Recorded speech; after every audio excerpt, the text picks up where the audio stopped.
Hi అండి అందరికీ welcome to my channel. బీరకాయ ఎగ్ కర్రీ ఎలా రెడీ చేసుకోవాలో చూద్దాము. సింపుల్గా చేసుకోవచ్చు ఇంట్లో ఉన్న వాటితోటి. ఒక గిన్నె పెట్టుకొని అందులో 2 స్పూన్స్ ఆయిల్ వేసుకోండి. ఆయిల్ వేసుకున్నాక ఆయిల్ వేడగానే పచ్చిమిర్చి, ఆనియన్స్ వేసుకోండి. ఆనియన్స్ కొంచెం ఫ్రై కాగానే పసుపు వేసుకోండి. పచ్చివాసన పోయేంత వరకు కొంచెం కలిపి ఫ్రై చేసుకోండి.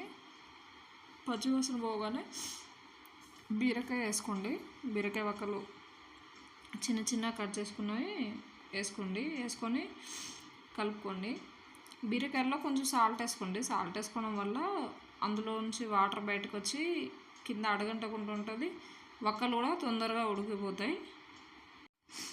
సాల్ట్ వేసుకున్నాక ఒకసారి కలుపుకొని మూత పెట్టుకొని కొద్దిసేపు కుక్ కానివ్వండి. బీరకాయ వక్కలు సాఫ్ట్గా అయ్యేంతవరకు కుక్ కావాలి. అలా కుక్ అయ్యాక అందులో కొంచెం కారం వేసి మంచిగా కలుపుకోండి. కారం వక్కలకు పట్టేట్టుగా మంచిగా మిక్స్ చేసుకొని మళ్ళీ కొద్దిసేపు మూత పెట్టి కొద్దిసేపు కుక్ కానివ్వండి. ఆ కారం అనేది బీరకాయ వక్కలకి పట్టేంతగా. పచ్చిమిర్చి ఫస్ట్ వేసాను కానీ ఆ కారం సరిపోదని మళ్ళీ కారం వేసాను. మీరు మీ కారం తగ్గట్టుగా వేసుకోండి. ఇక్కడ నేను కొంచెం ధనియాల పొడి కూడా వేసాను. మీరు ఇక్కడ ధనియాల పొడి ఇక్కడ ఏమైనా మసాలాలు కావాలంటే వేసుకోండి. గరం మసాలా ఇట్లా నేను వేయట్లేదు అవేమి.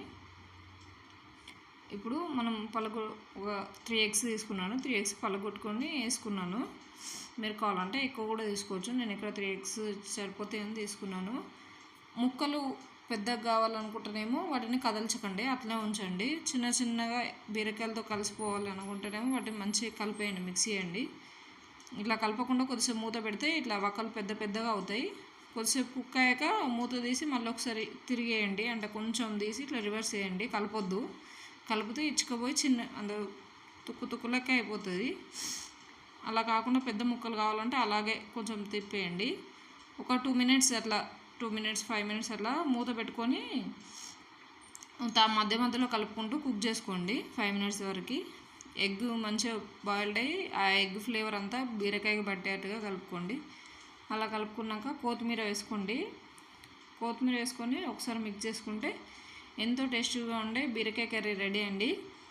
దీన్ని గిన్నెలోకి తీసుకుంటే సర్వ్ చేసుకుంటే కొత్తిమీర వేసుకొని సర్వ్ చేసుకుంటే ఎగ్ బీరకాయ కర్రీ రెడీ అండి. బీరకాయ అయితే ఎప్పుడు ఒకేలా కాకుండా ఇలా ఒకసారి ట్రై చేసి చూడండి. చాలా బాగుంటుంది టేస్ట్. పిల్లలకు కూడా బాగా ఇష్టంగా తింటారు. Thank you for watching.